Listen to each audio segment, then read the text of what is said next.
খলিফা মাহদির আমলে একটা নাস্তিক গিয়া বাদশার দরবারে ডাক দিয়া কয়, বাদশা নামদার, আমি তো আল্লাহকে বিশ্বাস করি না, কারণ এই দুনিয়ার জমিনের মধ্যে আল্লাহ বলতে কেউ নাই। চিৎকার মেরে কন্যা নাউজুবিল্লাহ। আমার মুসলমান ভাইজান, আপনার আমার মতো সাধারণ মুসলমানদের সামনে কথাটা বলে নাই, বরং বলেছে বাদশার সামনে। আর মুসলমান বাদশাহ এবার বাদশার সামনে যখন চ্যালেঞ্জ দিয়া দিল, কয় তোমাদের মুসলমানদের মধ্যে যদি কেউ থাকে বলো আমার সাথে বাহাস করার জন্য। এবার খলিফা মাহদি মুসলমানদের সকলকে নিয়ে বৈঠকে বসলেন, বললেন কে আছে এমন যিনি এই নাস্তিকের সাথে তর্ক যুদ্ধ করবে, বাহাস করবে। সকলেই বলল ইমাম আজম আবু হানিফা রাহমাতুল্লাহি আলাইহি, উনি দশলা নদীর ওই পারের মধ্যে অবস্থান, ওখানে থাকেন। এমন একজন ইমাম থাকা অবস্থায় আমাদের কোনো টেনশন নাই।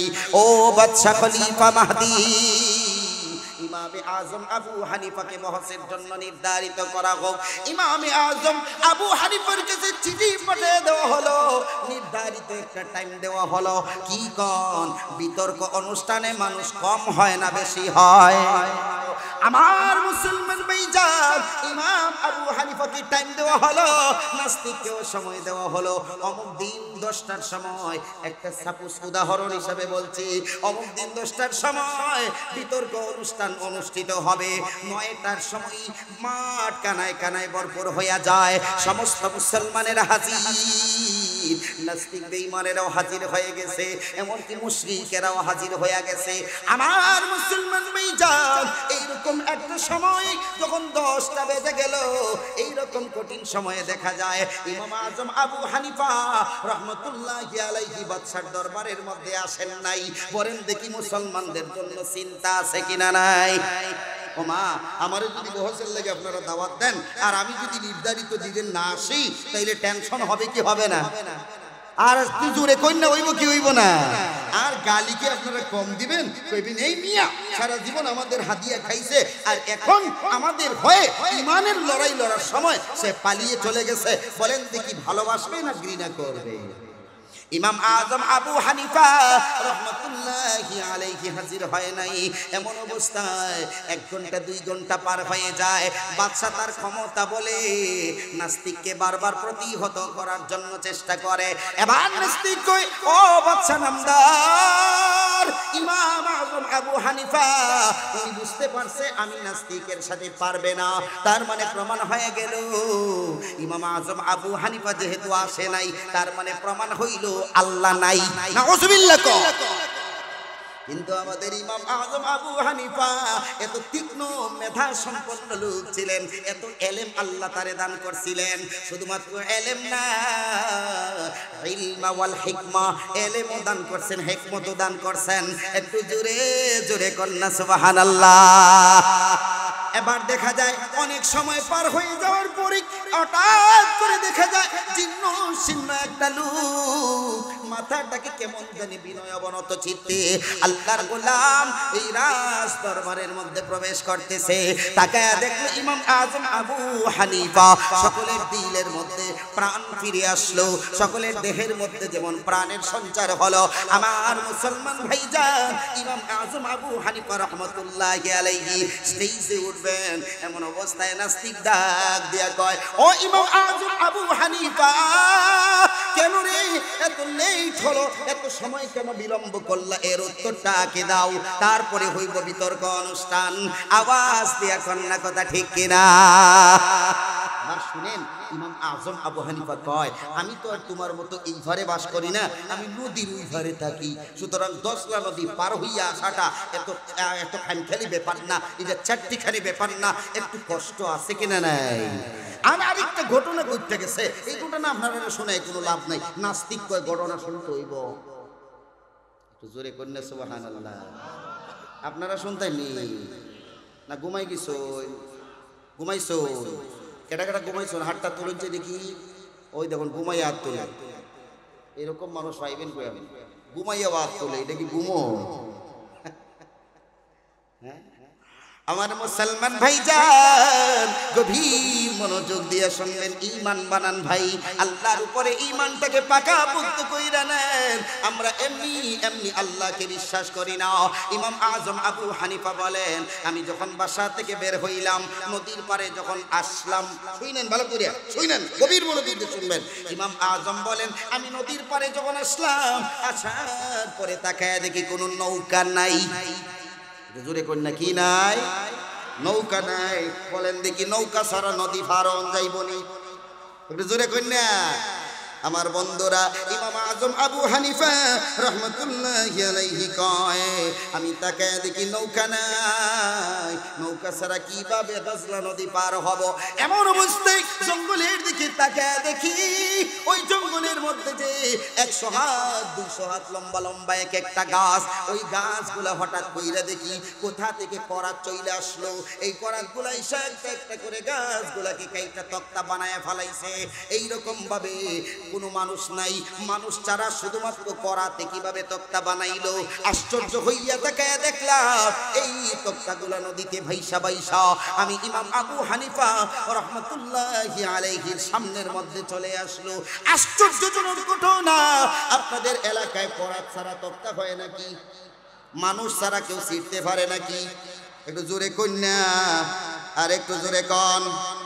আমার বন্ধুরা, ইমাম আজম আবু হানিফা বলেন, আমি যখন তাকে দেখলাম এই তক্তাগুলা আসলো, এমন অবস্থায় তাকে দেখি কোথা থেকে তার কাটা চলে আসছে, তার মানে লোহা চলে আইছে। এই লোহাগুলা এসে কোনো মিস্ত্রি নাই, এমনি এমনি একটা একটা করে লোহাগুলা তক্তার মধ্যে বিঁধে যাচ্ছে, একটা একটা করে। এই কাঠগুলা যখন বিঁধে গেল, আসমান থেকে হঠাৎ কইরা আলকাতকার বাড়ি বর্ষণ হইল, বৃষ্টির মতো আলকাতকা পড়া শুরু হইয়া গেল। ও মুসলমান ভাইজান, ইমাম আজম আবু হানিফা কয়, আমি আরো আশ্চর্য হয়ে গেলাম, এই আলকাতকাগুলা কই থেকে আসলো?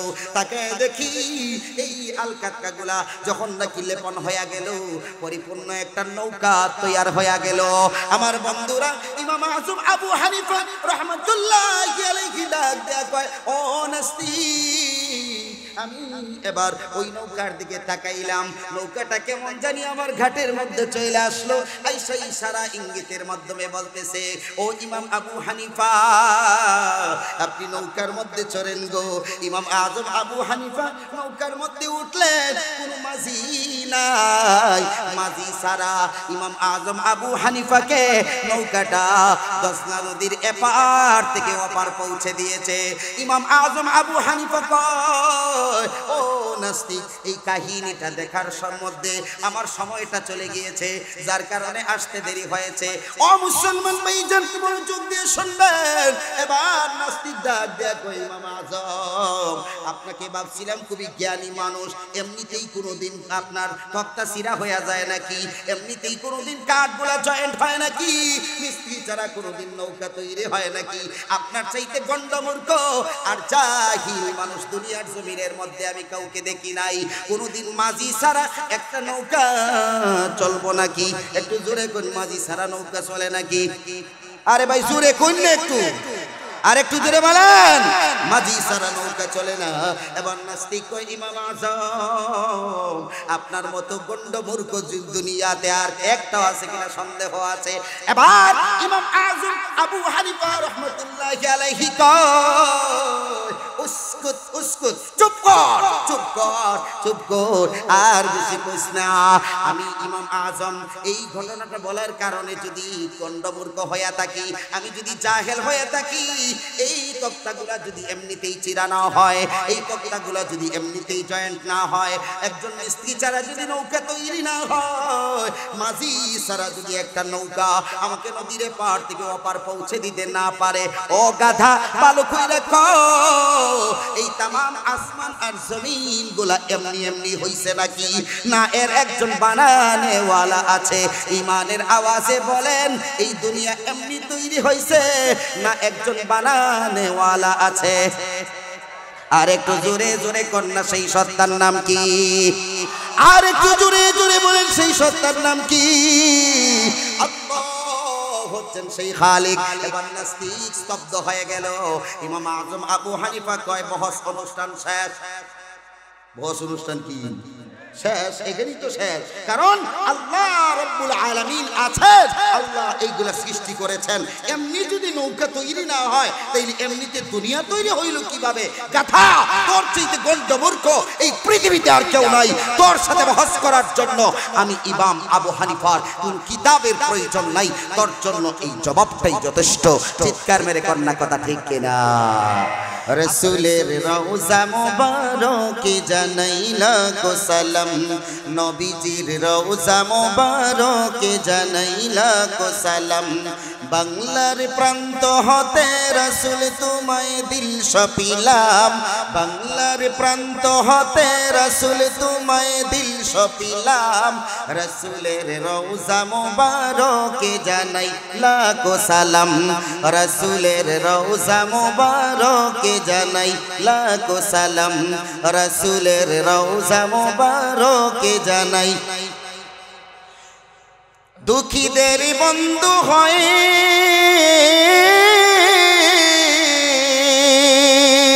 এলে তুমি দুনিয়াতে, এলে তুমি দুনিয়াতে, এলে তুমি দুনিয়াতে।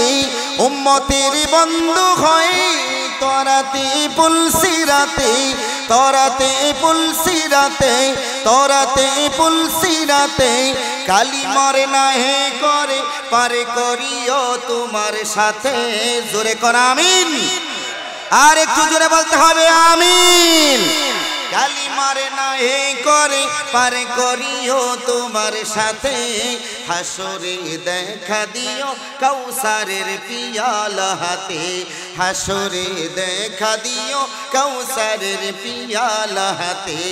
আমি তোমার প্রেমে পাগল হয়ে দিল সপিলাম। রাসূলের রওজা মুবারকে জানাই লাখো সালাম, নবীজির রওজা মুবারকে জানাই লাখো সালাম, রাসূলের রওজা মুবারকে জানাই। আর একটু জোরে বলতে হবে, রাসূলের রওজা মুবারকে জানাই। বাংলার প্রান্ত হতে রাসূল তোমায় দিল সপিলাম, বাংলার প্রান্ত হতে নবী তোমায় দিল সপিলাম। রাসূলের রওজা মুবারকে জানাই লাখো সালাম, নবীজির রওজা মুবারকে জানাই, রাসূলের রওজা মুবারকে জানাই। আমার ভাইয়েরা, আল্লাহর নবী বিশ্ব নবী সাল্লাল্লাহু আলাইহি ওয়াসাল্লামের উপরে দুরূদ শরীফ পড়লে আওয়াজ দেয়া কোন লাভ আছে কিনা নাই? আর একটু জোরে ঈমানের আওয়াজে বলতে হবে আছে কিনা নাই? নবীজি সাল্লাল্লাহু আলাইহি ওয়াসাল্লামের উপরে কেউ যদি এক মর্তবা দুরূদ শরীফের আমল করে, আল্লাহর নবী বিশ্ব নবী সাল্লাল্লাহু আলাইহি ওয়াসাল্লাম ডাক দিয়া বলেন, মান সাল্লা আলাইয়া ওয়াহিদাতান সাল্লাল্লাহু আলাইহি আশারা। আমার যেই উম্মত আমি পয়গম্বরের উপরে এক মর্তবা দুরূদ শরীফের আমল করবে, আমি পয়গম্বর ঘোষণা করে গেলাম, আমার আল্লাহ রাব্বুল আলামিন সাথে সাথে ওই উম্মতের উপরে 10 মর্তবা রহমত নাজিল করে দেবেন। চিৎকার মেরে বলতে হবে সুবহানাল্লাহ।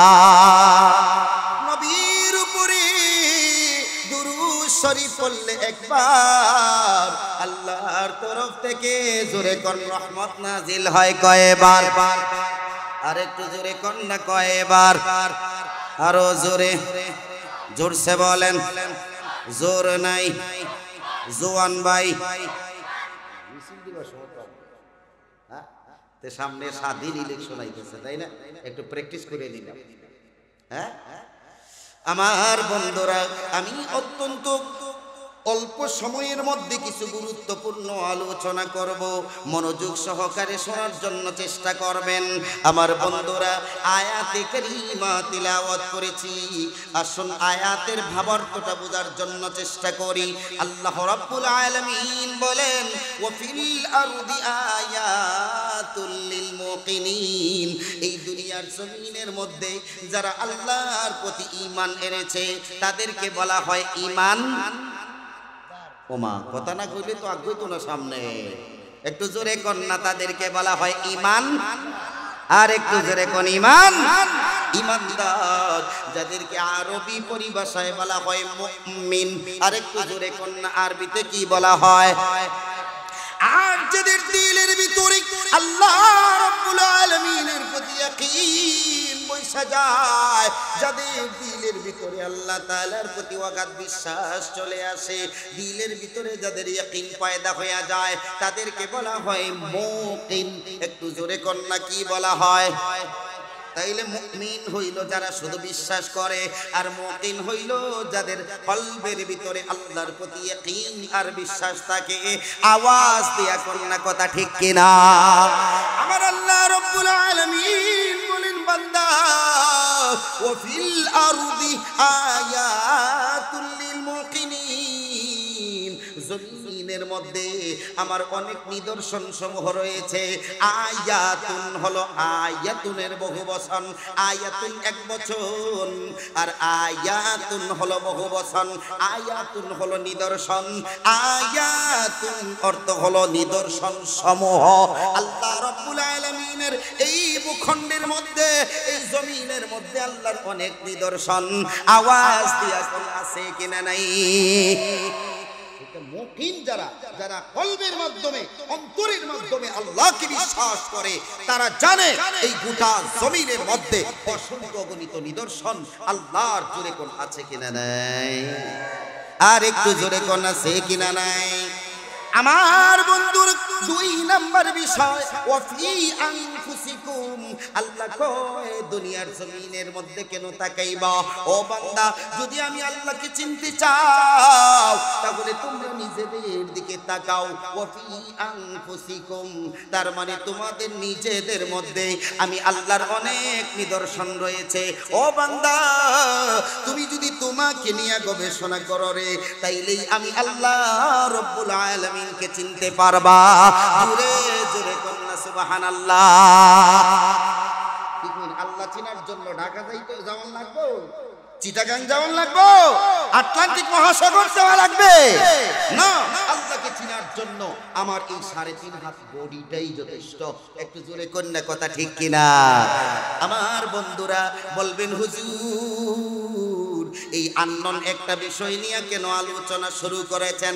এমন একটা সময়ে এই বিষয়টা নিয়ে আলোচনার জন্য আমি নিয়ত করেছি, যেই সময়ে আল্লাহর প্রতি বিশ্বাস নিয়ে খেলাধুলা চলতেছে, মানুষকে বিভ্রান্তি করার প্রচেষ্টা চলছে, ঈমানটাকে বিনষ্ট করার জন্য পায়তারা চলতেছে।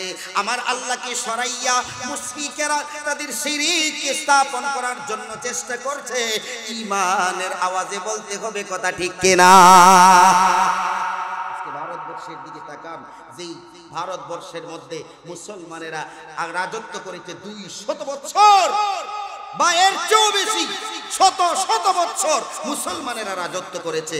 আজ তারা ভারতের হিন্দুত্ববাদী সংগঠন এবং হিন্দুত্ববাদী যারা রয়েছে, তারা দাবি করছে মুসলমানদের মসজিদ সমূহের নিচে নাকি তাদের মন্দির ছিল। চিৎকার মেরে কন্যা নাউজুবিল্লাহ। আমরা বলতে চাই, ভারতের প্রতিটা মন্দিরের ইতিহাস যদি উদ্ঘাটন করা হয়, প্রত্যেকটা মন্দিরের ইতিহাসে মসজিদ বিদ্যমান ছিল। জোরে কোন কথা ঠিক কিনা? সেই দিন বেশি দূরে নয়, যেই দিন ভারতের প্রত্যেকটা মন্দির উদ্ঘাটন করা হবে, প্রতিটা মন্দিরে মসজিদের স্থাপনা হবে ইনশাআল্লাহ। চিৎকার মেরে কোন কথা ঠিক কিনা? আবার মুসলমানদের বাবরি মসজিদ মুসলমানদের দখলে আসবে। আবারও হিন্দুত্ববাদীদের রাজত্ব দুনিশাত হয়ে মুসলমানদের রাজত্ব প্রতিষ্ঠা হবে। গাজওয়াতুল হিন্দ বেশি দূরে নয়। হে যুবকেরা, প্রস্তুত থাকতে হবে, প্রস্তুত থাকতে হবে। নবীজির ঘোষিত সেই গাজওয়াতুল হিন্দের জন্য আমরা প্রস্তুত আছি তো ইনশাআল্লাহ? আর একটু জোরে করে আসিন ইনশাআল্লাহ। আল্লাহ তাআলা কবুল করেন, সকলে বলুন আমিন। ঈমান নিয়ে কথা বলার দরকার আছে কিনা নাই? না কষ্ট হইতেছে আপনাদের? যে ভাইয়েরা বাহিরে আছেন অথবা এখানে যারা বসা আছেন, যদি সম্ভব হয় তাইলে আপনারা এখানে আসলে খুব খুশি হব। যদি ওখানে থেকে এখানে আসলে সম্ভব যদি হয়, আর কেউ অসুস্থ থাকলে ভিন্ন কথা, তবে সুস্থ থাকলে আলোচনা শুনবেন ইনশাআল্লাহ, আলোচনা শুনবেন, আলোচনা শোনাবো ইনশাআল্লাহ। তবে এখানে আসলে ভালো হয়, খুব সুন্দর পরিবেশ। একটু তাকবীর দেন না, নারে তাকবীর। দ্বীন ইসলাম, দ্বীন ইসলাম। আমার ভাইরা, তাহলে আসুন এবার আপনাদের সামনে আলোচনা করি। বলেন দেখি, এই দুনিয়ার জমিনের মধ্যে যত মানুষ আছে সকলেই কি ইমানদার? কথা বুঝলে হ্যাঁ না কইেন। সকলেই কি ইমানদার? না মুশরিক আছে কিনা নাই? আর একটু জোরে কোন আছে কিনা নাই? আমার বন্ধুরা, এই দুনিয়ার সমস্ত মানুষগুলাই কিন্তু আল্লাহর গোলাম। একটু জোরে কোন না, সকলের মালিক একমাত্র কে? সকলের খালিক একমাত্র কে? তো দুনিয়ার মানুষের মধ্যে সমস্ত মানুষগুলাই আল্লাহ রাব্বুল আলামিনকে বিশ্বাস করে না, আল্লাহর প্রতি ঈমান এবং ইয়াকিন রাখে না। ও মুমিন মুসলমান ঈমানদার, যাদের দিলের ভিতরে আল্লাহর প্রতি বিশ্বাস নাই, আজকের এই আলোচনা থেকে তাদের দিলে এই বিশ্বাসটাকে বদ্ধমূল করানোর জন্যই চেষ্টা করছি। আমার মুসলমান ভাইজান, আল্লাহ রাব্বুল আলামিনের অস্তিত্ব আছে। নাস্তিক এবং মুরতাদেরা আল্লাহর অস্তিত্বকে অস্বীকার করতে চায়, আমার আল্লাহকে মানুষের দিল থেকে দূর করে দিতে চায়। আমরা বলতে চাই, আমার আল্লাহ রাব্বুল আলামিনের পরিচয় পৃথিবীর প্রতিটা সৃষ্টির ভিতরে আছে। সুতরাং সৃষ্টি থাকবে যতদিন, আমার আল্লাহর অস্তিত্বের ঈমান আমাদের কলবে থাকবে ততদিন। আওয়াজ দিয়া কন্যা কথা ঠিক কিনা? কথাগুলো কি বুঝার চেষ্টা করবেন আমার ভাই? তাহলে দুনিয়ার জমিনের মধ্যে মানুষ হইল 3 ভাগে বিভক্ত। একটু জোরে কোন, কয় ভাগ? আওয়াজ দেন ভাই, কয় ভাগ? 3 ভাগ। এক ভাগ হইল ইমানদার, যারা এক আল্লাহ বিশ্বাসী, মানে একত্ববাদে বিশ্বাসী। দ্বিতীয় নাম্বার হলো আপনার ইহুদিরা, যারা তৃত্ববাদে বিশ্বাসী। তৃতীয় নাম্বার হইল খ্রিস্টানেরা, যারা তৃত্ববাদে বিশ্বাসী। চতুর্থ নাম্বার হইল যারা হিন্দু আছে, অন্যান্য ধর্মাবলম্বী আছে, তারা 1, 2, 3 জন খোদা না, বরং তাদের 33 কোটি খোদায় বিশ্বাসী। চিৎকার মেরে কন্যা নাউযুবিল্লাহ। আমার মুমিন মুসলমান ইমানদার, তাইলে আমরা 3 ভাগে বিভক্ত করি। এক ভাগ হইল ইমানদার, 2 নাম্বার হইল মুশরিক, আর 3 নাম্বার আরেকটা গ্রুপ আছে।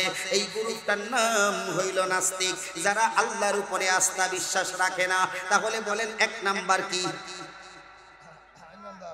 ওমা খাই নিলে তো হইতো না, ওয়াজরে কিছুটা শিক্ষা দিতে হইব, বুঝে দিতে হইব না, কথা ঠিক না? 1 নাম্বার পার্টির নাম কি? আরো জোরে বলেন, আরো জোরে বলেন। ইমানদার। 2 নাম্বার হইল মুশরিক, তার মানে যারা আল্লাহ মানে কিন্তু আল্লাহর সাথে শরীক করে। 3 নাম্বার যে জাতি, তারা হইল নাস্তিক, তারা কয় আল্লাহই নাই। জোরে করলে নাউযুবিল্লাহ। আপনারা তো আসতে গেলে কোন ভয় পান নাকি আপনারা? ওমা ভয় পাইননি আপনারা? তাহলে ভয় যদি না পান, একটু জোরে কোন আল্লাহ আছেন কিনা নাই? আর একটু জোরে কোন আছেন কিনা নাই? আমার মুমিন মুসলমান ইমানদার, গভীর মনোযোগ দিয়ে শুনবেন। 1 নাম্বার দল যারা, তাদের ফজিলত বলি, যারা আপনারা আল্লাহকে এক এবং একত্ববাদে বিশ্বাসী, তাদের ফজিলত হইল আল্লাহ নবী বিশ্ব নবী সংক্ষিপ্ত আকারে বলেন, ন্যূনতম ঈমান নিয়ে যদি কেউ কবরের মধ্যে যাইতে পারে, আমার আল্লাহ রাব্বুল আলামিন ওই ন্যূনতম ঈমানদারকে এই দুনিয়ার 10 দুনিয়ার সমান জান্নাত তার জন্য হাদিয়া হিসাবে তৈরি কইরা রাখছেন। চিৎকার মেরে বলেন সুবহানাল্লাহ। আরেকটু জোরে করলে সুবহানাল্লাহ। তাইলে ঈমান আনায় লাভ হইল না লস হইল? আরেকটু জোরে বলেন, লাভ না লস? লাভ হইল। 2 নাম্বার পার্টি হইল মুশরিক। এই মুশরিকদের মধ্যেও কিন্তু ভেজাল। আসেন দেখি আমরা এবার এর মধ্যে 1 নাম্বার যারা মুশরিক, তারা হইল ইহুদি। এই ইহুদিরা কয় হযরত উযাইর আলাইহিস সালাতু ওয়াস সালাম আল্লাহর ছেলে। একটু জোরে কন্না নাউযুবিল্লাহ। কুরআনুল কারীমের মধ্যে আমার আল্লাহ রাব্বুল আলামিন বলেন, ওয়া ক্বালাতিল ইয়াহুদু উযাইর ইবনুল্লাহ। ইহুদিরা ইহুদিরা বলে উযাইর আলাইহিস সালাতু ওয়াস সালাম আল্লাহর ছেলে। বলেন দেখি আল্লাহর কোন ছেলে আসেনি? ওনার কষ্ট হইতেছে নাকি? দেয়া অনেকটা আমি কিচ্ছা কাহিনী কইতে পারতাম না, এই অভ্যাস আমার কম। একটু পয়েন্ট ভিত্তিক কথাগুলো বোঝার চেষ্টা করেন। বলেন দেখি আল্লাহর কোন ছেলে আছে, মেয়ে আছে, ভাই আছে, বোন আছে, স্ত্রী আছে, বাবা আছে, মা আছে, দাদা দাদি আছে? আল্লাহ একক, আল্লাহর আগেও কেউ নাই, পরেও কেউ নাই। আমার বন্ধুরা, তাহলে ইহুদিরা কয় উযাইর আলাইহিস সালাতু ওয়াস সালাম হইলেন আল্লাহর ছেলে। একটু জোরে জোরে কন্না নাউযুবিল্লাহ। আমার বন্ধুরা, এরপরে খ্রিস্টান যারা, তারা কয় না না, শুধুমাত্র আল্লাহর ছেলে বললে হবে না, মা ছাড়া ছেলে হয় নাকি? তারা কয় মরিয়ম হইল আল্লাহর স্ত্রী, আর ঈসা আলাইহিস সালাতু ওয়াস সালাম হইল আল্লাহর বেটা। একটু জোরে জোরে কন্না নাউযুবিল্লাহ। এদেরই মনেও বেজাল আছে কিনা নাই? ওমা জোরে কন্যা। আমার বন্ধুরা গভীর মনোযোগ দিয়ে শুনবেন। ইহুদিরা কয় উযাইর আল্লাহর ছেলে, আর খ্রিস্টানেরা কয় মরিয়ম আল্লাহর স্ত্রী, এবং হযরত ঈসা আলাইহিস সালাতু ওয়াস সালাম আল্লাহর বেটা। একটু জোরে জোরে কন্না নাউযুবিল্লাহ। আমার বন্ধুরা, আসুন এবার আমরা কোরআনুল কারীম থেকে এর উত্তরটা নিয়ে নেই। আমার আল্লাহ রাব্বুল আলামিন আমাদের ঈমানটাকে খাঁটি বানানোর জন্য, ইখলাসওয়ালা ঈমান বানানোর জন্য, খালিস ঈমান তৈরি করার জন্য একটা সূরা নাজিল করেছেন। সেই সূরার নাম হইল সূরাতুল ইখলাস। এই সূরাতুল ইখলাস আমরা গ্রামাঞ্চলের মানুষগুলা জানি কুল হুয়াল্লাহ সূরা। কারণ নি আপনারা বলেন দেখি কুল হুয়াল্লাহ বলেন, জোরে বলেন, জোরে বলেন। এরপরে এরপরে এরপরে কিটা ওমা পারেন তো কিছু কিছু দেখা যায়। আবার অনেকে আছে বুম মারলেও কুল হুয়াল্লাহ বাইরে। এরকম গেট লোক মার্কা আছে কিনা নাই? এই গেট লোক থাকার দরকার না, উলামায়ে কেরামের শরণাপন্ন হয়ে নিজের ঈমান বানানোর দরকার। জোরে কোন দরকার আছে কিনা নাই? আমার বন্ধুরা, সূরাতুল ইখলাসের মাধ্যমে আল্লাহ পরিচয় দিয়া দেয়, ও দুনিয়ার মুমিন মুসলমান ইমানদার, আমি আল্লাহর পরিচয় তোমরা নিয়ে নাও। ওগো পয়গম্বর, আপনি বলে দেন কুল হুয়াল্লাহু আহাদ। হে নবী, আপনি বলুন হুয়াল্লাহু আহাদ মানে তিনি আল্লাহ একক। জোরে কোন না, তিনি আল্লাহ একক। একক কাকে বলা হয়? এখানে যারা উলামায়ে কেরাম আছেন তাদের কাছে দিবা আলোকের মতো স্পষ্ট। আহাদুন অর্থ হইল একক। একটু জোরে কোন নাকি? একক। আর ওয়াহিদুন অর্থ হইল এক। নাকি দা ওয়াহিদ অর্থ কি? এক। আর আহাদুন অর্থ একক। আমার মুসলমান ভাইজান, এখানে আল্লাহ ওয়াহিদুন বলেন নাই, বলেছেন আহাদুন। তার মানে হলো গো নবী, আপনি বলুন আমি আল্লাহ একক। একক ওই সত্তাকে বলা হয় যার কোনো দ্বিতীয় হতেই পারে। জোরে কোন হতেই পারে না। আমার আল্লাহ রাব্বুল আলামিন এরপরে উত্তর দেন আল্লাহুস সামাদ। আল্লাহ হচ্ছেন সমাদ। এই সমাদ কাকে বলা হয়? সমাদ শব্দের অর্থ আমরা জানি অমুখাপেক্ষী, যিনি কারো কোনো কিছুর মুখাপেক্ষী না। আপনার আমার ইবাদতের আল্লাহর কোনো দরকার নাই। ইবাদত যদি কেউ না করে আল্লাহর কোনো লস নাই। আওয়াজ দিয়া কন্যা কথা ঠিক কিনা?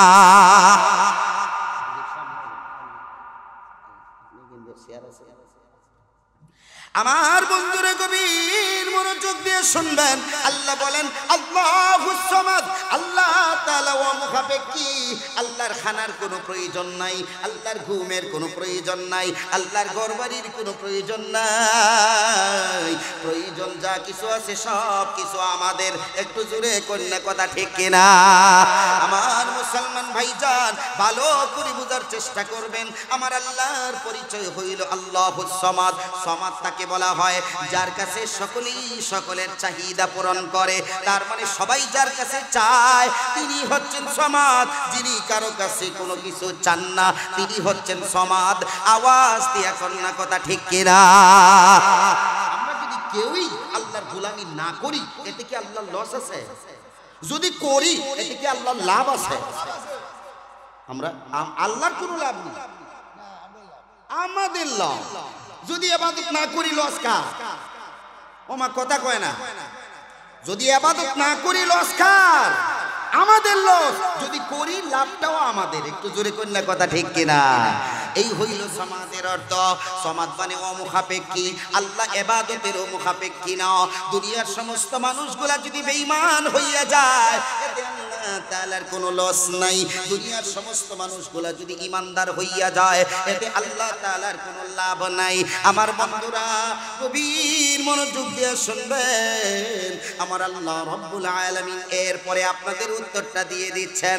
এই যে ইহুদিরা কয় উযাইর আলাইহিস সালাতু ওয়াস সালাম আল্লাহর সন্তান, জোরে কন্যা নাউযুবিল্লাহ। এরপরে খ্রিস্টানেরা কয় মরিয়ম আল্লাহর স্ত্রী আর ঈসা রূহুল্লাহ আল্লাহ রাব্বুল আলামিনের সন্তান। এই কথার উত্তর আল্লাহ তাআলা দিয়ে দিচ্ছেন।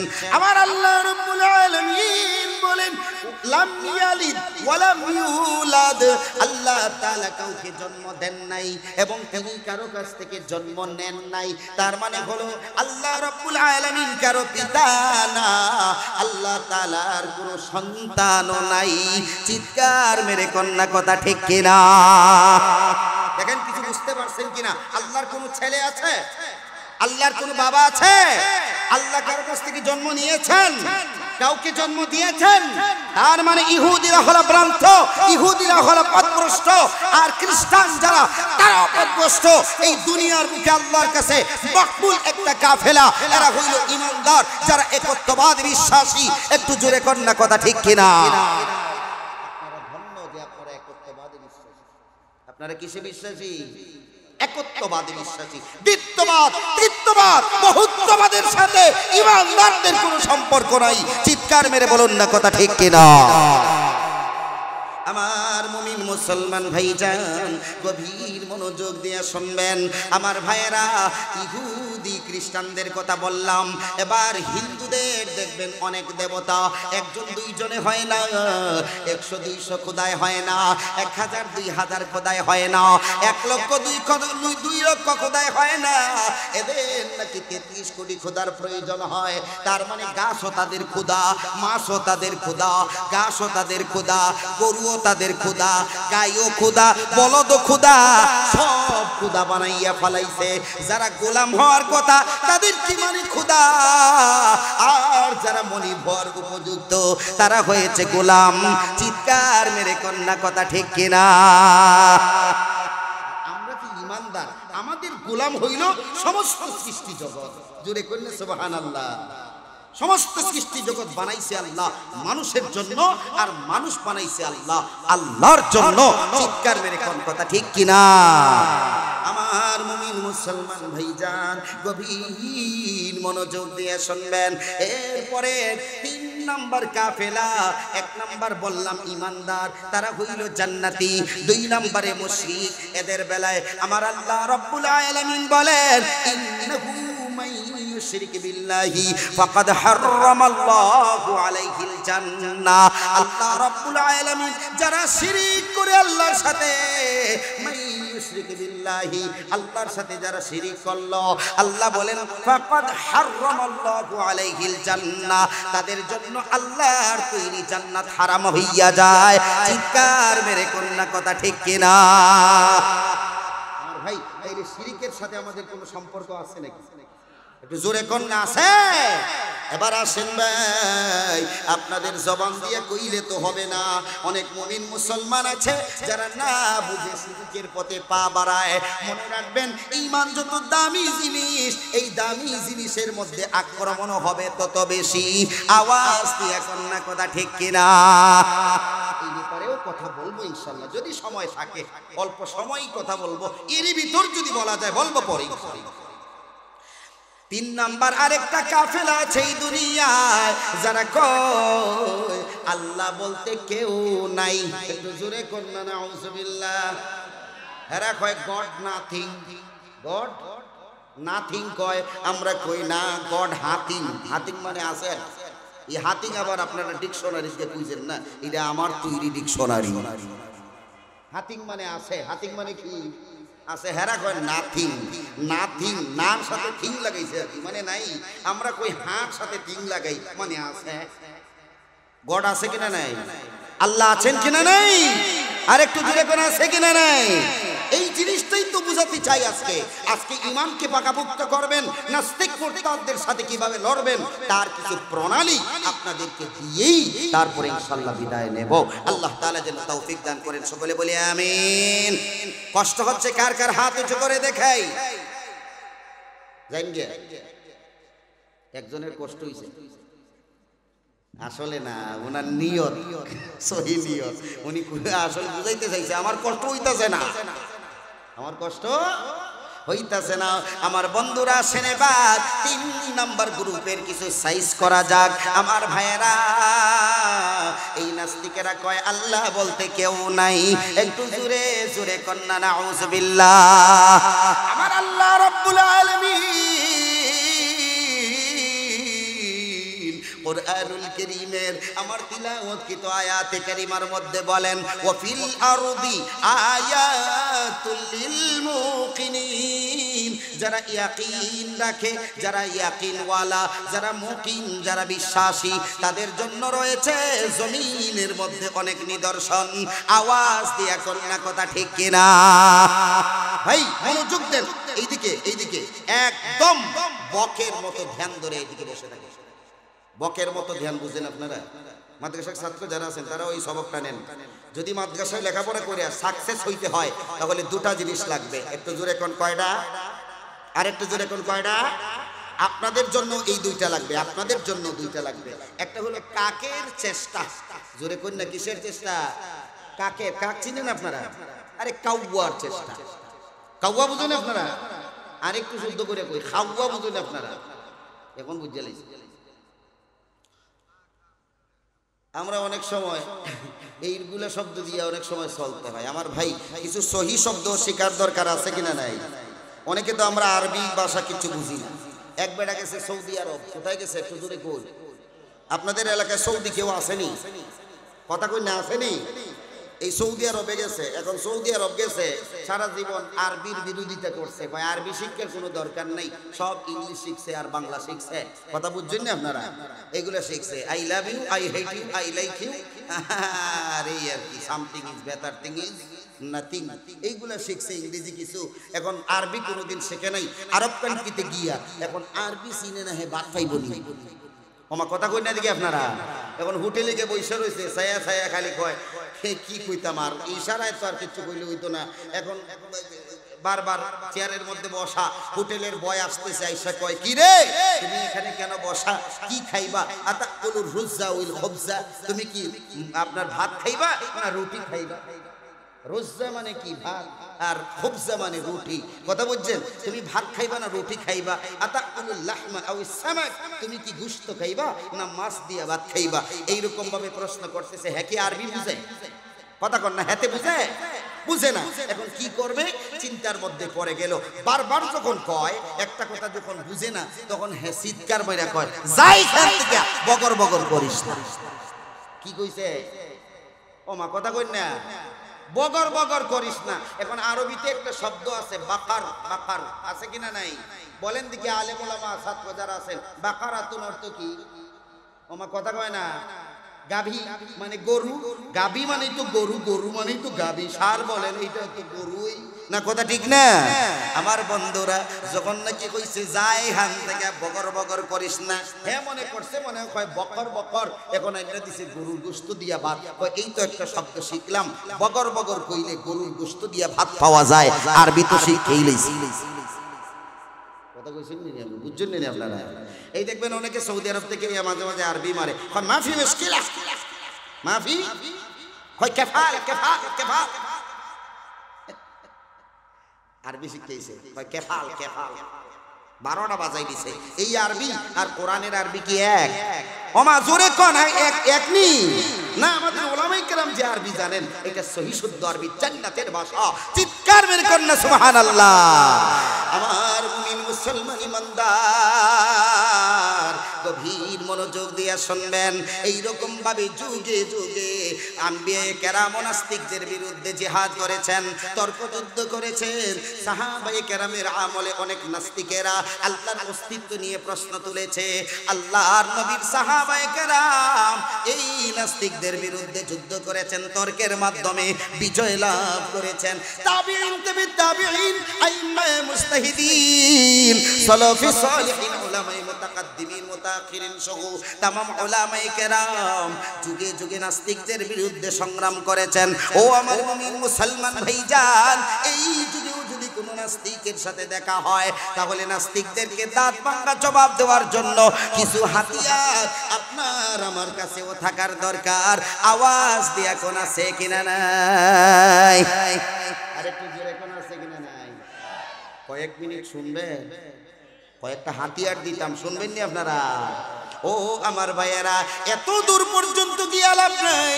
আমাদের ইমাম মাযহাবের মধ্যে আমরা কোন মাযহাব মানি? একজনে কইলিছ, একজনে কইছে, আর বাকি জানেন না। আমাদের মাযহাবের নাম কি? ইমাম আবু হানিফা কোন মাযহাবের নাম না, বরং মাযহাবের নাম হইল হানাফি মাযহাব। একটু জোরে কোন কি মাযহাব? আর একটু জোরে বলেন, মুখস্থ করেন। আমাদের মাযহাবের নাম হানাফি মাযহাব। জোরে বলেন না, কি মাযহাব? আরো জোরে বলেন না। এটা জোরে না করলে সামনে আর কইতাম না। এক নাম্বার মাযহাব কোনটা? হানাফি মাযহাব, 2 নম্বরে শাফিঈ মাযহাব, 3 নম্বরে হাম্বলি মাযহাব, 4 নম্বরে মালিকি মাযহাব। এই 4 মাযহাবের 4 জন ইমাম, শ্রেষ্ঠ ইমাম, তাদের 4টা উদাহরণ দিয়েই আলোচনা সমাপ্তি করব। 1 নম্বর যিনি ইমামদের ইমাম ছিলেন, ইমামে আযম নু'মান ইবনে সাবিত রাহমাতুল্লাহি আলাইহি। ইমামে আযম বড় ইমাম, আমাদের ইমাম গর্বিত একজন ইমাম, যেই মাযহাবের অনুসারী আমরা। ইমামে আযম আবু হানিফা রাহমাতুল্লাহি আলাইহির জামানার একটা ঘটনা। তখন খলিফা মাহদির আমল ছিল। এই খলিফা মাহদির আমলে একটা নাস্তিক গিয়া বাদশার দরবারে ডাক দিয়া কয়, বাদশা নামদার, আমি তো আল্লাহকে বিশ্বাস করি না, কারণ এই দুনিয়ার জমিনের মধ্যে আল্লাহ বলতে কেউ নাই। চিৎকার মেরে কন্যা নাউযুবিল্লাহ। I can't challenge God nothing. আমি চ্যালেঞ্জ দিলাম মুসলমানদেরকে, আল্লাহ বলতে কেউ নাই। একটু নাউজুবিল্লাহ কইতেন না? আমার মুসলমান ভাইজান, আপনার আমার মতো সাধারণ মুসলমানদের সামনে কথাটা বলে নাই, বরং বলেছে বাদশার সামনে। আর মুসলমান বাদশাহ এবার বাদশার সামনে যখন চ্যালেঞ্জ দিয়া দিল, কয় তোমাদের মুসলমানদের মধ্যে যদি কেউ থাকে বলো আমার সাথে বাহাস করার জন্য। এবার খলিফা মাহদি মুসলমানদের সকলকে নিয়ে বৈঠকে বসলেন, বললেন কে আছে এমন যিনি এই নাস্তিকের সাথে তর্ক যুদ্ধ করবে, বাহাস করবে? সকলেই বলল ইমাম আযম আবু হানিফা রাহমাতুল্লাহি আলাইহি। উনি 10 নদীর ওই পারের মধ্যে অবস্থান, ওখানে থাকেন। এমন একজন ইমাম থাকা অবস্থায় আমাদের কোনো টেনশন নাই। ও বাদশা খলিফা মাহদি, ইমামে আযম আবু হানিফাকে বহসের জন্য নির্ধারিত করা হোক। ইমামে আযম আবু হানিফার কাছে চিঠি পাঠিয়ে দেওয়া হলো, নির্ধারিত একটা টাইম দেওয়া হলো। কি কোন বিতর্ক অনুষ্ঠানে মানুষ কম হয় না বেশি হয়? আমাদের এলাকায় দেখছেন না, সুন্নি আর ওয়াহাবি আছে কিনা নাই? হয় সুন্নি আর ওয়াহাবি, এরপরে নবীজি নূরের তৈরি না মাটির তৈরি, আছে কিনা নাই? এইগুলা প্রশ্ন যখন করে তখন আপনারা উত্তর দিবেন যে নবীজি নূরের তৈরি না মাটির তৈরি। বাবারে, এটা আমি কিভাবে দেখবো? আল্লাহ যখন নবীরে বানায় তখন তো আমার সৃষ্টি হইছিল না, কারণ আমার সকলের আগেই কিন্তু নবীজিরে বানানো হয়েছে। জোরে কন্যা কথা ঠিক কিনা? তো আল্লাহ তাআলা নবীরে নূর দিয়ে বানাইছে না মাটি দিয়ে বানাইছে? বাবারে, আমি এটা দেখছি উঠছি না। সুতরাং নবী যেমন, আমার নবীর উপরে ঈমানও তেমন। একটু জোরে কন্যা কথা ঠিক কিনা? নূরেরও খোয়ার দরকার নাই, মারি কি ঝগড়ার দরকার আছে? সামান্য বিষয় নিয়ে মুসলিমদের মধ্যে বিভক্তি। আমার মুসলমান ভাইজান, এইরকম নূর আর মাটি নিয়ে যদি বিতর্ক অনুষ্ঠান হয়, কি কোন মানুষ কামলা যাইবনি? কাজও যাইতো না, বরং এইরকম বিতর্ক অনুষ্ঠানের মধ্যে হাজিরা দিব। আমার মুসলমান ভাইজান, ইমাম আবু হানিফা পাকে টাইম দেওয়া হলো, নাস্তিককেও সময় দেওয়া হলো। অমুক দিন 10টার সময়, একটা সাপোজ উদাহরণ হিসাবে বলছি, অমুক দিন 10টার সময় বিতর্ক অনুষ্ঠান অনুষ্ঠিত হবে। 9টার সময় মাঠ কানায় কানায় ভরপুর হইয়া যায়, সমস্ত মুসলমানেরা হাজির, নাস্তিক বেঈমানেরাও হাজির হয়ে গেছে, এমনকি মুশরিকেরাও হাজির হয়ে গেছে। আমার মুসলমান ভাইজান, এইরকম একটা সময় যখন 10টা বেজে গেল, এইরকম কঠিন সময়ে দেখা যায় ইমাম আজম আবু হানিফা রহমতুল্লাহি আলাইহি বাদশার দরবারের মধ্যে আসেন নাই। বলেন দেখি মুসলমানদের জন্য চিন্তা আছে কিনা নাই? ও মা, আমারও যদি বহসের লেগে আপনারা দাওয়াত দেন আর আমি যদি নির্ধারিত দিনের না আসি, তাইলে টেনশন হবে কি হবে না? আর তুই জোরে কন্যা হইব কি হইব না? আর গালিকে আপনারা কম দিবেন, কইবেন এই মিয়া সারা জীবন আমাদের হাদিয়া খাইছে, আর এখন আমাদের হয়ে ইমানের লড়াই লড়ার সময় সে পালিয়ে চলে গেছে। বলেন দেখি ভালোবাসবে না ঘৃণা করবে? ইমাম আজম আবু হানিফা রহমতুল্লাহি আলাইহি হাজির হয় নাই। এমন অবস্থায় 1 ঘন্টা 2 ঘন্টা পার হয়ে যায়। বাদশা তার ক্ষমতা বলে নাস্তিককে বারবার প্রতিহত করার জন্য চেষ্টা করে। এবার নাস্তিক কই, ও বাদশা নামদার ইমাম আজম আবু হানিফা, উনি বুঝতে পারছে আমি নাস্তিকের সাথে পারবে না। তার মানে প্রমাণ হয়ে গেল ইমাম আজম আবু হানিফা যেহেতু আসে নাই, তার মানে প্রমাণ হইল আল্লাহ নাই। নাউজুবিল্লাহ। কিন্তু আমাদের ইমাম আজম আবু হানিফা এত তীক্ষ্ণ মেধা সম্পন্ন লোক ছিলেন, এত এলেম আল্লাহ তারে দান করছিলেন। শুধুমাত্র এলেম না, ইলমা ওয়াল হিকমা, এলেমও দান করছেন, হিকমতও দান করছেন। একটু জোরে জোরে কন্যা সুবহানাল্লাহ। এবার দেখা যায় অনেক সময় পার হয়ে যাওয়ার পরে হঠাৎ করে দেখা যায় জীর্ণ শীর্ণ একটা লোক, মাথাটাকে কেমন জানি বিনয় অবনত চিত্তে আল্লাহর গোলাম এই রাজ দরবারের মধ্যে প্রবেশ করতেছে। তাকায়া দেখলো ইমাম আজম আবু হানিফা। সকলের দিলের মধ্যে প্রাণ ফিরে আসলো, সকলের দেহের মধ্যে যেমন প্রাণের সঞ্চার হলো। আমার মুসলমান ভাইজান, ইমাম আজম আবু হানিফা রহমতুল্লাহি আলাইহি স্টেজে উঠবেন, এমন অবস্থায় নাস্তিক ডাক দিয়া কয়, ও ইমাম আজম আবু হানিফা, কেন রে এত লেট হলো, এত সময় কেন বিলম্ব করলা? এর উত্তরটা কে দাও, তারপরে হইব বিতর্ক অনুষ্ঠান। আওয়াজ দিয়া কন্যা কথা ঠিক কিনা? আর শুনেন, ইমাম আজম আবু হানিফা কয়, আমি তো আর তোমার মতো এই ঘরে বাস করি না, আমি নদীর ওই ঘরে থাকি। সুতরাং 10লা নদী পার হইয়া আসাটা এত খানখানি ব্যাপার না, এটা চারটিখানি ব্যাপার না, একটু কষ্ট আছে কিনা নাই? আর আরেকটা ঘটনা ঘটতে গেছে, এই ঘটনা আপনারা শোনায় কোনো লাভ নাই। নাস্তিক কয় ঘটনা শুনতে হইব, একটু জোরে কন্যা সুবহানাল্লাহ। আপনারা শুনতেন না? ঘুমাই গেছ? ঘুমাইছো? কেটা কেটা ঘুমাইছো? হাতটা তুলছে দেখি। ওই দেখুন ঘুমাইয়া হাত তোলে। এরকম মানুষ পাইবেন কই? আমি ঘুমাইয়া হাত তোলে, এটা কি ঘুমো? হ্যাঁ, আমার মুসলমান ভাইজান, গভীর মনোযোগ দিয়ে শুনবেন, ঈমান বানান ভাই, আল্লাহর উপরে ঈমানটাকে পাকাপোক্ত কইরা নেন। আমরা এমনি এমনি আল্লাহকে বিশ্বাস করি না। ইমাম আজম আবু হানিফা বলেন, আমি যখন বাসা থেকে বের হইলাম, নদীর পারে যখন আসলাম, শুনেন ভালো করে, শুনেন, গভীর মনোযোগ দিয়ে শুনবেন। ইমাম আজম বলেন, আমি নদীর পারে যখন আসলাম, আসার পরে তাকায় দেখি কোনো নৌকা নাই।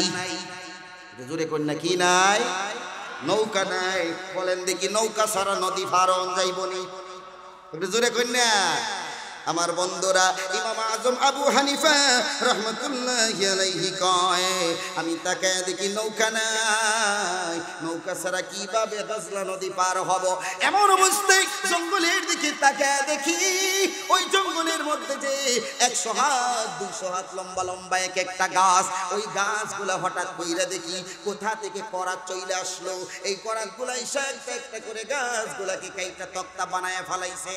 এইরকম ভাবে কোনো মানুষ নাই, মানুষ ছাড়া শুধুমাত্র করাতে কিভাবে তক্তা বানাইলো? আশ্চর্য হইয়া তাকায়া দেখলাম এই তক্তাগুলা নদীতে ভাইসা ভাইসা আমি ইমাম আবু হানিফা রহমতুল্লাহি আলাইহির সামনের মধ্যে চলে আসলো। আশ্চর্যজনক ঘটনা, আপনাদের এলাকায় করাত ছাড়া তক্তা হয় নাকি? মানুষ ছাড়া কেউ ছিঁড়তে পারে নাকি? একটু জোরে কন্যা, আর একটু জোরে কন। আমার বন্ধুরা, ইমাম আজম আবু হানিফা বলেন, আমি যখন তাকে দেখলাম এই তক্তাগুলো আসলো, এমন অবস্থায় তাকে দেখি কোথা থেকে তার কাটা চলে আসছে, তার মানে লোহা চলে আইছে। এই লোহাগুলা এসে কোনো মিস্ত্রি নাই, এমনি এমনি একটা একটা করে লোহাগুলা তক্তার মধ্যে বিঁধে যাচ্ছে, একটা একটা করে। এই কাঠগুলা যখন বিঁধে গেল, আসমান থেকে হঠাৎ কইরা আলকাতকার বাড়ি বর্ষণ হইল, বৃষ্টির মতো আলকাতকা পড়া শুরু হইয়া গেল। ও মুসলমান ভাইজান, ইমাম আজম আবু হানিফা কয়, আমি আরো আশ্চর্য হয়ে গেলাম, এই আলকাতকাগুলা কই থেকে আসলো। তাকে দেখি এই আলকাতকাগুলা যখন নাকি লেপন হয়ে গেল, পরিপূর্ণ একটা নৌকা তৈয়ার হয়ে গেল। আমার বন্ধুরা, ইমাম আজম আবু হানিফা রাহমাতুল্লাহি আলাইহি ডাক দেয়া কয়, ও নাস্তিক, আমি এবার ওই নৌকার দিকে তাকাইলাম, নৌকাটা কেমন জানি আমার ঘাটের মধ্যে চলে আসলো। আইসা ইশারা ইঙ্গিতের মাধ্যমে বলতেছে, ও ইমাম আবু হানিফা, আপনি নৌকার মধ্যে চড়েন গো। ইমাম আজম আবু হানিফা নৌকার মধ্যে উঠলেন, কোন মাঝি নাই, মাঝি সারা ইমাম আজম আবু হানিফাকে নৌকাটা দজনা নদীর এপার থেকে ওপার পৌঁছে দিয়েছে। ইমাম আজম আবু হানিফা কয়, ও নাস্তিক, এই কাহিনীটা দেখার মধ্যে আমার সময়টা চলে গিয়েছে, যার কারণে আসতে দেরি হয়েছে। ও মুসলমান ভাইজান, মনোযোগ দিয়ে শুনবেন। এবার নাস্তিক ডাক দেয়া কই, ইমাম আজম, আপনাকে ভাবছিলাম খুবই জ্ঞানী মানুষ, এমনিতেই কোনোদিন আপনার তক্তা সিরা হয়ে যায় নাকি? এমনিতেই কোনোদিন কাঠগুলা জয়েন্ট হয় নাকি? মিস্ত্রি ছাড়া কোনোদিন নৌকা তৈরি হয় নাকি? আপনার চাইতে গন্ডমূর্খ আর জাহিল মানুষ দুনিয়ার জমিনের মধ্যে আমি কাউকে দেখি নাই। কোনোদিন মাঝি ছাড়া একটা নৌকা চলবো নাকি? একটু জোরে কোন, মাঝি ছাড়া নৌকা চলে নাকি? আরে ভাই জোরে কোন না, একটু আর একটু জোরে বলেন, মাঝি ছাড়া নৌকা চলে না। এবার নাস্তিক কই, ইমাম আজম, আপনার মতো গন্ডমূর্খ দুনিয়াতে আর একটাও আছে কিনা সন্দেহ আছে। এবার ইমাম আজম আবু হানিফা রাহমাতুল্লাহি আলাইহি কয়, উসকুত উসকুত, চুপ কর চুপ কর চুপ কর, আর বেশি কইস না। আমি ইমাম আজম এই ঘটনাটা বলার কারণে যদি গন্ডমূর্খ হয়ে থাকি, আমি যদি জাহেল হয়ে থাকি, এই তক্তাগুলা যদি এমনিতেই চিরা না হয়, এই তক্তাগুলা যদি এমনিতেই জয়েন্ট না হয়, একজন মিস্ত্রি ছাড়া যদি নৌকা তৈরি না হয়, মাঝি ছাড়া যদি একটা নৌকা আমাকে নদীর পার থেকে ওপার পৌঁছে দিতে না পারে, ও গাধা, ভালো কইরা কও, এই তামাম আসমান আর জমিন গুলা এমনি এমনি হইছে নাকি? না এর একজন বানানেওয়ালা আছে? ইমানের আওয়াজে বলেন, এই দুনিয়া এমনি তৈরি হইছে না একজন বানানেওয়ালা আছে? আর একটু জোরে জোরে কন্যা, সেই সত্তার নাম কি? আর একটু জোরে জোরে বলেন, সেই সত্তার নাম কি? আল্লাহ হচ্ছেন সেই খালিক। এবার নাস্তিক স্তব্ধ হয়ে গেল। ইমাম আজম আবু হানিফা কয়, বহস অনুষ্ঠান শেষ। বহস অনুষ্ঠান কি শেষ? এখানেই তো শেষ। কারণ আল্লাহ রাব্বুল আলামিন আছেন, আল্লাহ এইগুলা সৃষ্টি করেছেন। এমনি যদি নৌকা তৈরি না হয়, তাইলে এমনিতে দুনিয়া তৈরি হইল কিভাবে? গাধা, তোর চাইতে গন্ডমূর্খ এই পৃথিবীতে আর কেউ নাই। তোর সাথে বহস করার জন্য আমি ইমাম আবু হানিফার কোন কিতাবের প্রয়োজন নাই, তোর জন্য এই জবাবটাই যথেষ্ট। চিৎকার মেরে কন্যা, কথা ঠিক কিনা? আমার মুসলমান ইমানদার, কষ্ট হইতেছে আপনাদের? আর একটু জোরে কোন। ও মা, আপনারা হেগের বসেন কেরে? জান্নাতের বাগানের এই বর্ডারের ভিতরে বসতে হবে। এই বর্ডারের জায়গা, ফাঁকা জায়গা আছে, যারা ঢুকবেন তারা জান্নাতের মধ্যে ঢুকবেন।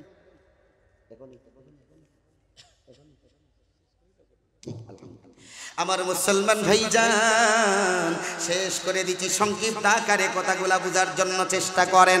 আমার মুসলমান ভাইজান, ইমাম শাফিঈ রাহমাতুল্লাহি আলাইহি কে একজনে জিজ্ঞাসা করলো, ইমাম শাফিঈ, আপনি আপনার রবকে কিভাবে চিনতে পারছেন? আল্লাহর অস্তিত্ব কিভাবে বুঝতে পারলেন? ইমাম শাফিঈ রাহমাতুল্লাহি আলাইহি ডাক দেয়া কয়, আমি একটা গাছের পাতা থেকে আমি আমার মালিককে চিনতে পেরেছি। চিৎকার মেরে কন্যা সুবহানাল্লাহ। আমি একটা গাছ, তুত গাছের পাতা তাইকা আমি আমার মালিককে চিনতে পারছি।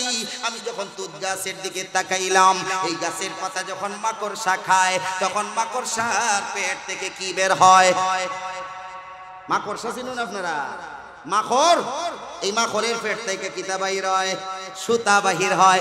আমার মুসলমান ভাইজান, এই দুধ গাছের পাতা যখন গরু খায়, তখন গরুর পেট থেকে এইরকম লেদা বের হয়। আর যখন ছাগল খায়, ছাগলের পেট থেকে আরেক রকম লাদি বাহির হয়। একটু জোরে কন্যা কথা ঠিক কিনা? ও মুসলমান ভাইজান, ঘোড়া যখন খায়, তখন ঘোড়ার পেট থেকে আরেক রকম বর্জ্য বাহির হয়।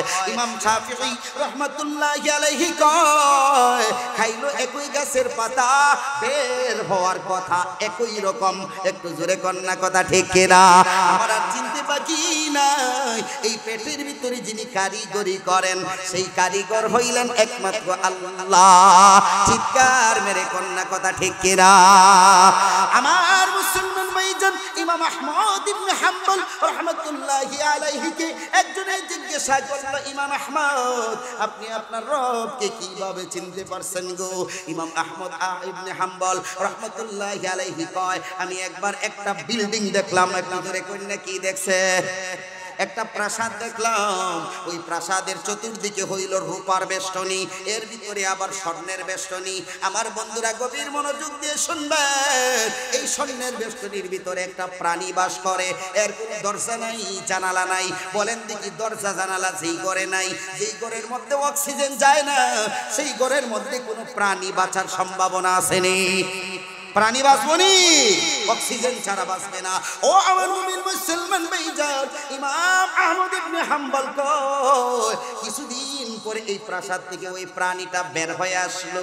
হঠাৎ করে এই প্রাণীটা বাহির হইয়া কোন স্কুল কলেজ ইউনিভার্সিটির মধ্যে পড়ে নাই, বক্তব্যের মধ্যে হুজুরের কাছে গিয়া লেখাপড়া করে নাই, আদব কায়দা শিক্ষা করার জন্য কোন মাস্টারের কাছে যায় নাই। এই মায়ের পেট থেকে বের হওয়ার সাথে সাথে কিভাবে খাইতে হবে এইটা শিখে ফেলেছে, কিভাবে চলতে হবে এইটাও শিখা হয়ে গেছে, কিভাবে দৌড়াতে হবে এইটাও শিখে ফেলেছে, শত্রুর আক্রমণ থেকে কিভাবে বাঁচতে হবে জন্মের সাথে সাথে শিখে ফেলেছে। আমার মুসলমান ভাইজান, এবার ইমাম আহমদকে ডাক দেয়া কয়, ও ইমাম আহমদ, এই প্রাসাদটা দেখার জন্য আপনি কই গেছিলেন? ইমাম আহমদ কয়, এই প্রাসাদ তো তোমাদের ঘরের মধ্যেই আছে, লক্ষ্য করে দেখবা এই ঘরের ভিতরেই আল্লাহর এই নিদর্শন আছে। একটু জোরে কোন আছে কিনা নাই? কোন দিকে এটা কিটা? হ্যাঁ, ওইটা বড় না, আপনারা কোনো ডিম আছে নি? এন্ডা, ও মা কথা কই না? এন্ডার চতুর্দিকে দেখবেন একটা আপনার ওয়াল আছে কিনা নাই? এই ওয়ালের ভিতরে আবার আপনার রূপার আপনার ইয়ে আছে, বেষ্টনী আছে কিনা নাই? ইসলাম রূপার বেষ্টনী নাই? আছে। এর ভিতরে আবার স্বর্ণ কালারের একটা বেষ্টনী আছে কিনা নাই? এরই ভিতরে একটা প্রাণী, এই মুরগির বাচ্চাটা, এই প্রাণীটা কিভাবে বাস করে যেখানে কোনো আলো বাতাস যায় না? আমার মুসলমান ভাইজান, এই মুরগির বাচ্চাটা বের হওয়ার পরে কিভাবে খাইতে হবে, চলতে হবে, ফিরতে হবে, এইটা কিভাবে শিখলো? ইমাম আহমদ ইবনে হাম্বল রাহমাতুল্লাহি আলাইহি কয়, আমি যখন এই প্রাণীর দিকে তাকাইলাম, তখন বুঝতে পারলাম এই ডিমের ভিতরে যেই মালিক এই প্রাণীটাকে সবকিছু শিখাইছেন, তিনি হচ্ছেন আমার আল্লাহ। চিৎকার মেরে কন্যা কথা ঠিক কিনা? ভাই, সারা রাত যদি এইগুলার জবাব দিতে থাকি দেওয়া যাবে, কিন্তু আর আলোচনা করব না। শুধুমাত্র এই কথাটাই বোঝাতে চাইছিলাম, ওয়া ফিল আরদি আয়াতুল লিল মুকিনিন, যারা আল্লাহর উপরে ইয়াকিন রাখে, এই জমিনের মধ্যে আল্লাহর নিদর্শন জোরে কোন আছে কিনা নাই? আর একটু জোরে কোন আছে কিনা নাই?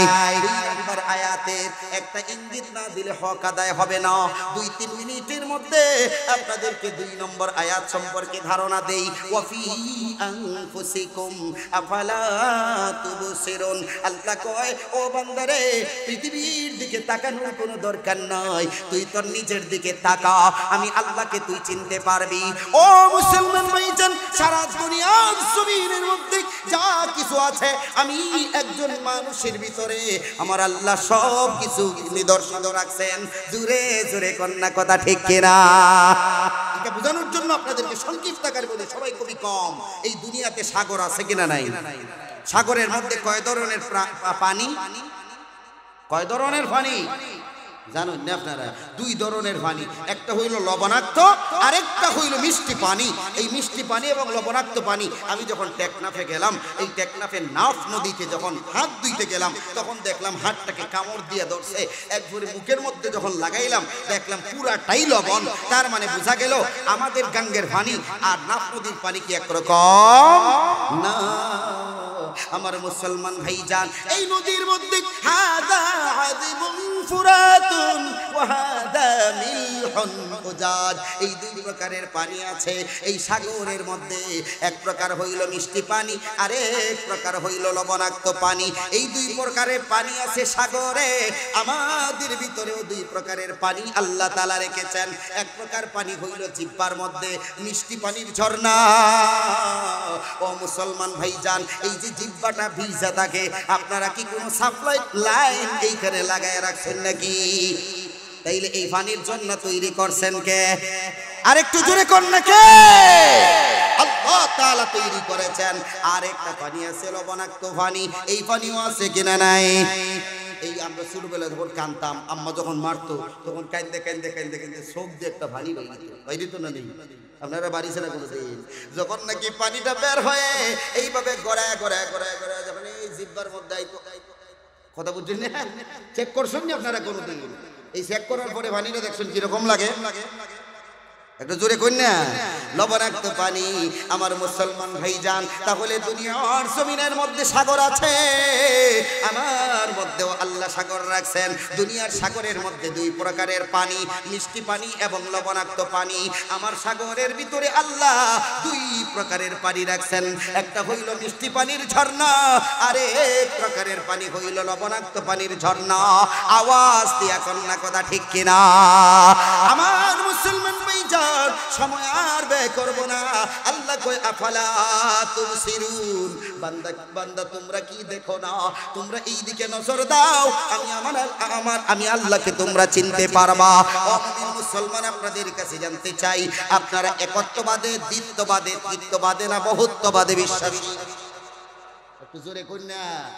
একত্ববাদ বিশ্বাসী, এক আল্লাহ বিশ্বাসী, আর কোন ইলাহ নাই। একটু জোরে কোন, আর কোন ইলাহ নাই। আল্লাহ ছাড়া কোন ইলাহ আছে নাকি? একটু জোরে কোন। এই কথা মধ্যমূল রাখতে হবে, আমাদের ঈমানটাকে ধরে রাখতে হবে। মুসলমানের সন্তান হিসাবে এই জামানায় আমরা আল্লাহকে এক মানি, এটা বুঝে শুনে মানি। কোন ইহুদি খ্রিস্টান লাল কুত্তা বাহিনী এই প্রপাগান্ডায় পড়ে আমরা কখনোই আমাদের ঈমানটাকে বরবাদ করব না, ইনশাআল্লাহ। রাজি আছি? কারা কারা হাত উঁচু করে দেখাই নারে তাকবীর, নারে তাকবীর। আল্লাহ তাআলা কবুল করুন, সকলে বলে আমিন। এই এক আল্লাহকে কারা কারা ভালোবাসেন? একটু হাতটা, ডান হাতটা উঁচা করেন। ভালোবাসেননি আপনারা? তাহলে একটু তাকবীর দেন, জোরে হাত মুষ্টি করেন, হাত মুষ্টি করেন, একটু জোরে জোরে জোরে জোরে জোরে নারে তাকবীর। হইছে না আওয়াজ? জোরে হইতো, সুনামগঞ্জের সুনাম হইতো। নারে তাকবীর। দিন ইসলাম, দিন ইসলাম, নাস্তিকদের ঠিকানা এখানে হইবনি। তাহলে কোন? এই বাংলায় হবে না। নাস্তিকদের ঠিকানা, ইহুদিদের ঠিকানা, খ্রিস্টানদের ঠিকানা,